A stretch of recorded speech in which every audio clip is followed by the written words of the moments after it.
Hello दोस्तों, मैं R K आप लोगों का अपने YouTube channel GK GS word point 50 में स्वागत करता हूं। दोस्तों, आज हम यूपीएसआई के 20,000 प्लस प्रश्नों के लक्ष्य के साथ आगे बढ़ रहे हैं और आज हम देखेंगे महाजनपद काल से महत्वपूर्ण 34 प्रश्न। ठीक, ये आपका महाजनपद काल है। महाजनपद काल कब से कब तक माना जाता है? 600 ईसा पूर्व से लेकर 325 ईसा पूर्व तक। कितना? 600 ईसा पूर्व से लेकर 300, ये यहाँ दिया गया है, 600 ईसा पूर्व से लेकर 325 ईसा पूर्व तक। तो ये महाजनपद काल है। कुल कितने महाजनपद थे? 16 महाजनपद थे। ठीक, कितने महाजनपद थे? 16 महाजनपद थे। अगले प्रश्न के साथ अब अगला प्रश्न हम स्टार्ट करेंगे आज का जो है सूची। पहला प्रश्न हमारा, सूची 1 को सूची 2 से मिलान कीजिए। सूची 1 में महाजनपद दिया है, 2 में राजधानी दिया है। क्या दिया है? 2 में राजधानी दिया। गांधार हमारा किससे संबंधित है? जो राजधानी थी। ए का हमारा हो जाएगा तक्षशिला और बी है शूरसेन। शूरसेन की क्या हो जाएगी? मथुरा। और वत्स की राजधानी क्या हो जाएगी? सी का 2 सही हो जाएगा कौशाम्बी। और कौशल की कहाँ थी? श्रावस्ती थी। इस प्रकार हमारा मिलान हुआ। ए का जो हो गया 4 और इसका होगा 1 और इसका 2, इसका 3। इस प्रकार ये हमारे प्रश्न सही हुए। आगे चलते हैं। ये राजधानी दी गई है, महत्वपूर्ण राजधानियां हैं, ये एग्जाम में पूछी जाती हैं। इसी के साथ अगला प्रश्न हमारा है दूसरा, हर्यक वंश किस शासक को कुड़िक या कुड़िका कहा जाता था? क्या कहा जाता था? कुड़िका कहा जाता था। बिंबिसार, अजातशत्रु, उदयीन, इनमें से कोई नहीं। दूसरे नंबर प्रश्न का आपका सही हो जाएगा सी। सी वाला ऑप्शन आपका सही हो जाएगा। अगला प्रश्न है हमारा तीसरा नंबर, किस शासक ने गंगा एवं सोन नदियों के संगम पर पाटलिपुत्र नामक नगर की स्थापना की? मोस्ट इंपॉर्टेंट प्रश्न है। अजातशत्रु, उदयीन, अशोक, घनानंद। तीसरे प्रश्न का हमारा बी वाला सही हो जाएगा। उदयीन ने क्या किया था? पाटलिपुत्र नामक नगर की स्थापना किसके संगम पर किया था? गंगा और सोन। ये प्रश्न आ सकता है। ये पूछा गया है 48/22वें बीपीएससी 2008 में। अगला प्रश्न है हमारा, शिशुनाग वंश का वह कौन सा शासक था जिसके समय में वैशाली में द्वितीय बौद्ध संगीत का आयोजन किया गया था? उसे काकवर्ण के नाम से भी जाना जाता है। किसके? काकवर्ण। ऑप्शन ए शिशुनाग, बी है कालाशोक, सी है नंदीवर्धन, डी है इनमें से कोई नहीं। चौथे नंबर प्रश्न का हमारा सही हो जाएगा बी वाला, कालाशोक, जिसे क्या कहा जाता है? काकवर्ण। क्या? काकवर्ण भी इसको कहा जाता है। अगला प्रश्न हमारा पांचवा है, 323 ईसा पूर्व में सिकंदर महान की मृत्यु कहाँ हुई थी? फारस में, बेबीलोन में, सी है मैसेडोनिया में, डी है तक्षशिला में। पांचवें नंबर प्रश्न का हमारा बी वाला ऑप्शन सही हो जाएगा। कहां पर? बेबीलोन में। छठा प्रश्न है हमारा, सिकंदर महान एवं पोरस पुरु की सेनाओं ने निम्नलिखित में से किस नदी के आमने सामने तट पर पड़ाव डाला हुआ था? ऑप्शन है रावी नदी के, बी है झेलम के, सी है सतलज के, डी है चेनाब के। छठे प्रश्न का हमारा बी वाला सही हो जाएगा। झेलम नदी के तट पर पोरस या पुरु की सेनाओं ने क्या किया था? अपना पड़ाव डाला था। अगला प्रश्न है सातवां, किस प्रकार का मृदभांड या पाटरी भारत में द्वितीय नगरीयकरण या शहरीकरण के प्रारंभ का प्रतीक माना जाता है? ऑप्शन है गेरू रंग मृदभांड, बी है चित्रित धूसर मृदभांड, सी है उत्तरी काले परिष्कृत बर्तन, डी है काले और लाल बर्तन। एसएससी 2002 में पूछा गया है। सातवें नंबर प्रश्न का हमारा सी वाला ऑप्शन सही हो जाएगा, उत्तरी काले प्रस्कृति। तो हमारा कौन सही हो जाएगा? सी वाला सही हो जाएगा। ठीक, आज का हमारा आठवां प्रश्न है, पाली ग्रंथों में गांव के मुखिया को क्या कहा जाता था? ग्रामक, भोजक, ग्राम भोजक, सी ज्येष्ठक, डी ग्रामपति। 8 नंबर प्रश्न का हमारा कौन सा सही हो जाएगा? बी वाला, भोजक या ग्राम भोजक।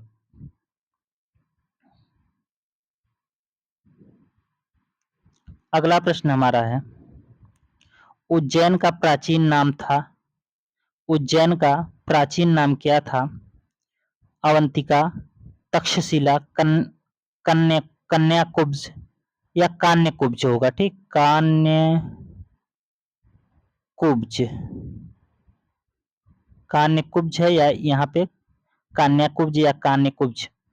और डी है धान्य कटक। तो 9वें प्रश्न का हमारा आंसर ए वाला सही हो जाएगा, अवंतिका। ठीक, क्या सही हो जाएगा? ए ऑप्शन सही हो जाएगा, अवंतिका। हमारा आज का 10वां प्रश्न है, नंद वंश का संस्थापक कौन था? महापद्म, महापस्यानंद, कालाशोक, घनानंद, घनावन, घनानंद होगा यहाँ, घनानंद। ठीक, ये वाला ऑप्शन आपका घना, सी वाला घनानंद हो जाएगा। डी है नागार्जुन। 10वें प्रश्न का हमारा कौन सही हो जाएगा? महापद्मानंद, ये वाला। ठीक, अगला प्रश्न हमारा ग्रीक, ग्रीक या यूनानी लेखकों द्वारा किसे अग्रमीज या जैंड्रमीज कहा गया? अजातशत्रु, महापद्मानंद, ये महापद्मानंद हो जाएगा, महापद्मानंद, महापद्मानंद, कालाशोक, घनानंद। 11 नंबर का हमारा सही हो जाएगा डी वाला, कौन था? घनानंद था। 12 नंबर है, प्राचीन भारत में पहला विदेशी आक्रमण किसके द्वारा किया गया? ईरानियों द्वारा, यूनानियों द्वारा, शकों द्वारा, कुषाणों द्वारा। 12 नंबर प्रश्न का हमारा ये वाला सही हो जाएगा, ईरानियों द्वारा। भारत का पहला विदेशी आक्रमण ईरानियों ने किया था। हमारा प्रश्न है, प्राचीन भारत में दूसरा विदेशी आक्रमण एवं पहला यूरोपीय आक्रमण किन के द्वारा किया गया? ठीक, ऑप्शन में क्या क्या दिया? ईरानियों द्वारा, यूनानियों द्वारा, शकों द्वारा, कुषाणों द्वारा। 13 नंबर प्रश्न का हमारा बी वाला सही हो जाएगा, यूनानियों द्वारा। किसके द्वारा? यूनानियों द्वारा। 14 नंबर है, मगध की प्रथम राजधानी कौन सी थी? पाटलिपुत्र, वैशाली, गिरिब्रिज या राजगिरी। डी है चंपा। 14 नंबर का हमारा सी वाला सही हो जाएगा, राजगिरी या गिरिब्रिज। 15 नंबर हमारा प्रश्न है, किस शासक द्वारा सर्वप्रथम पाटलिपुत्र की राजधानी के रूप में चयन किया गया? ऑप्शन है अजातशत्रु द्वारा, उदयन द्वारा, कालाशोक द्वारा और डी है कनिष्क द्वारा। 15 नंबर प्रश्न का हमारा सही हो जाएगा सी, किसके द्वारा? कालाशोक द्वारा। ठीक, सी वाला ऑप्शन सही हो जाएगा।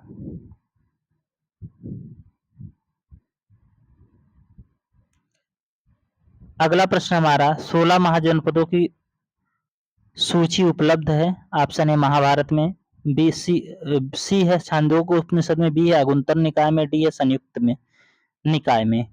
तो जो हमारा 16 नंबर प्रश्न है, इसका कौन सही हो जाएगा? बी वाला, अगुंतर निकाय में। किसमें? बी वाले ऑप्शन में, अगुंतर निकाय में। 16 महाजनपदों की सूची किसमें है? अगुंतर निकाय में। 17 नंबर प्रश्न है, निम्नलिखित में से मगध का कौन सा राजा सिकंदर महान के समकालीन था? ऑप्शन ए है महापद्मानंद, बी है घनानंद, सी है सुकल्प। 17 नंबर का बी वाला हमारा सही हो जाएगा, घनानंद। इसमें एक ऑप्शन नहीं दिया गया, कोई बात नहीं, लेकिन बी वाला ऑप्शन सही हो जाएगा। 18 नंबर प्रश्न है, प्रथम मगध महासाम्राज्य का उत्कर्ष किस सदी में हुआ? प्रथम मगध साम्राज्य का उत्कर्ष किस सदी में हुआ? चौथी सदी, छठी सदी, दूसरी चंद्रगुप्त मौर्य के समय। तो 18 नंबर प्रश्न में हमारा कौन सा सही हो जाएगा? तो देखिए 600 से 300 ईसा पूर्व तक इसका काल माना जाता है। तो प्रारंभ किस उत्कर्ष कब से माना जाएगा? छठी सदी ईसा पूर्व से। ठीक, तो ये 18 नंबर का बी वाला ऑप्शन सही हो जाएगा। 19 नंबर है, अभिलेखित साक्ष्य से प्रकट होता है कि नंद राजा के आदेश से एक नहर खोदी गई थी। कहां पर? अंग में, बंग में, कलिंग में, मगध में। ये यूपी पीसीएस 1999 में पूछा गया है। 19 नंबर प्रश्न का हमारा सी वाला ऑप्शन सही हो जाएगा। कहां पे? कलिंग में। ये सी वाला ऑप्शन सही हो जाएगा। अगला प्रश्न है हमारा, पहला ईरानी शासक जिसने भारत के कुछ भागों को अपने अधीन किया था। ऑप्शन ए साइरस, कोलंबिसिस, डेरियस और जेरसिस या छेयार्स। 20 नंबर प्रश्न का हमारा कौन सा आंसर सही हो जाएगा? सी वाला, डेरियस था। किसने, कौन था? डेरियस। अगला प्रश्न हमारा है, नंद वंश का अंतिम सम्राट कौन था? महापद्मानंद, घनानंद, कालाशोक, इनमें से कोई नहीं। 21 नंबर प्रश्न का हमारा बी वाला सही हो जाएगा, घनानंद था। अगला प्रश्न हमारा है, भारत में सिक्कों या मुद्रा का प्रचलन कब हुआ? कनिष्क के शासनकाल में, अशोक के शासनकाल में, 300 ईसा पूर्व में और 600 ईसा पूर्व में। जो हमारा 22 नंबर का प्रश्न है, इसका सी वाला ऑप्शन सही हो जाएगा, 300 ईसा पूर्व में। सी वाला ऑप्शन नहीं, 6 वाला सी, इसमें सी वाला, सी कौन है? 600 ईसा पूर्व में। मतलब जब से महाजनपद काल शुरू हुआ तभी से सी वाला हो जाएगा 600 ईसा पूर्व में। 23 नंबर, सिकंदर के आक्रमण के समय उत्तर भारत पर निम्नलिखित राजवंशों में से किस एक का शासक था? नंद, मौर्य, शुंग, कौरव। कौन से वंश का शासक था? 23 नंबर प्रश्न का ए वाला हो जाएगा, नंद वंश शासक का। उस समय जब सिकंदर आक्रमण किया तो राजवंशों का शासन था। ठीक, आगे आइए देखते हैं, यूपीएससी 2000 में पूछा गया है। 24 नंबर है, निम्नलिखित में से कौन सा एक ईसा पूर्व 6ठी सदी में प्रारंभ में भारत का सर्वाधिक शक्तिशाली नगर राज्य था? गांधार, कंबोज, काशी, मगध। 24 नंबर प्रश्न का सभी लोग आंसर जानते हैं कि मगध जो सबसे शक्तिशाली क्या था? महाजनपद था। 25 नंबर है, निम्नलिखित में से किस राज्य में गणतंत्रात्मक शासन व्यवस्था नहीं थी? कपिलवस्तु शाक्य, कुशीनगर में मल्ल, वैशाली में लक्ष्मी, मगध। तो किसमें गणतंत्रात्मक शासन व्यवस्था नहीं थी? 25 नंबर में हमारा कौन सा सही हो जाएगा? डी वाला। डी वाले में क्या दिया गया है? मगध। ठीक, ये मगध वाला ऑप्शन सही हो जाएगा। 26 नंबर दिया है, निम्नलिखित में से किसे सैन्य नियमित या अस्थायी सेना रखने वाला कहा जाता था? बिम्बिसार, अजातशत्रु, शिवउदयन, डी शिशुनाग। 26 नंबर प्रश्न का हमारा ये वाला सही हो जाएगा, बिम्बिसार। यह नियमित और अस्थायी सेना रखने वाला था। 27 नंबर है, निम्नलिखित में से किसे उग्रसेन या भयानक सेना का स्वामी कहा जाता है? महापद्मानंद, घनानंद, शिशुनाग और बिम्बिसार। तो 27 नंबर का हमारा कौन सा सही हो जाएगा? महापद्मानंद, ये वाला ऑप्शन।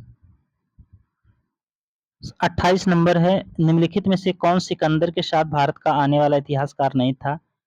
ऑप्शन है निरियाकस, और बी है एनासिक्राटिस, और सी है एरिस्टोबुलस, और डी है हेरोडोटस। 28 नंबर प्रश्न का हमारा कौन सा ऑप्शन सही हो जाएगा? डी वाला। 29 महाजनपद काल में श्रेणियों के संचालक को कहा जाता था? श्रेष्ठिन, सेठ, जेठक, ग्राम भोजक। 29 नंबर प्रश्न का हमारा कौन सा आंसर सही हो जाएगा? ये वाला ऑप्शन आपका सही हो जाएगा। 30 नंबर प्रश्न है, गृहपति का अर्थ है धनी किसान, धनी व्यक्ति, धनी व्यापारी, इनमें से कोई नहीं। 30 नंबर प्रश्न हमारा क्या कहता है कि धनी किसान को क्या कहा जाता है? गृहपति कहा जाता था। 31 नंबर प्रश्न का देखिए आप लोग, क्या है, निम्नलिखित में से कौन एक बौद्ध ग्रंथ 16 महाजनपदों का उल्लेख करता है? अगुंतर निकाय, मध्यम निकाय, खुद्दक निकाय, दीघ निकाय। अब इसके पहले एक प्रश्न, ये प्रश्न आया था, ये दोबारा आ गया है, तो आप लोग बताइए इसमें अगुंतर निकाय में क्या 16 महाजनपदों का वर्णन मिलता है? ये आप लोग जरूर याद रखिएगा। देखिए यूपी पीसीएस 2008 में पूछा गया है। 32 नंबर हमारा प्रश्न है, 6ठी शताब्दी ईसा पूर्व का मत्स्य महाजनपद स्थित था? मत्स्य महाजनपद कहाँ था? पश्चिम उत्तर प्रदेश में, राजस्थान में, बुंदेलखंड में, रुहेलखंड में। ये यूपी पीएससी कब में पूछा गया? 2017 में पूछा गया। तो 32 नंबर प्रश्न का हमारा आंसर सही हो जाएगा राजस्थान में। क्या, जो 6ठी शताब्दी मत्स्य महाजनपद था, ये हमारा कहाँ पर था? ये हमारा था राजस्थान में। तो इसका बी वाला ऑप्शन सही हो जाएगा। अगले प्रश्न की तरफ चलते हैं। 33 नंबर, निम्नलिखित में से किस एक नदी को पहले वितस्ता नामक से जाना जाता था? ऑप्शन है तिस्ता, बी है झेलम, तुंगभद्रा, भरतपुझा। 33 नंबर प्रश्न का हमारा कौन सा सही हो जाएगा? झेलम को पहले विस्तृता नाम से जाना जाता था, पुराना नाम है इसका। झेलम नदी बहती कहाँ है? ये उत्तर भारत में जम्मू कश्मीर बहती है। ठीक, कहाँ? उत्तर भारत में जम्मू कश्मीर में बहती है। और 34 नंबर प्रश्न, निम्नलिखित महाजनपदों में से गण या संघ या अल्पतंत्र को पहचानिए। मगध, वज्जी, अवंती, कौशल। कौन सा संघ या अल्पतंत्र था? मगध, वज्जी, अवंती, कौशल। 34 नंबर का हमारा बी वाला वज्जी। तो इस 34 क्वेश्चन के साथ ये शानदार वीडियो हमारी जा रही है आप तक। आप लोग अगर अभी तक मेरे चैनल को सब्सक्राइब नहीं है, कृपया सब्सक्राइब कर लीजिए। 20,000 प्लस प्रश्नों का मेरा जो लक्ष्य है यूपीएसआई आते आते मैं आपको दे दूंगा। अगर समय मिला तो मैं एक मैराथन वीडियो लूंगा करंट अफेयर की, वो भी करूंगा, लेकिन इसको कर रहा हूं तो आप लोग इसको जरूर शेयर कीजिए। अगर चैनल को सब्सक्राइब नहीं किए तो अभी तक सब्सक्राइब कर लीजिए और ज्यादा से ज्यादा लोगों तक शेयर कीजिए। जय हिंद, जय भारत।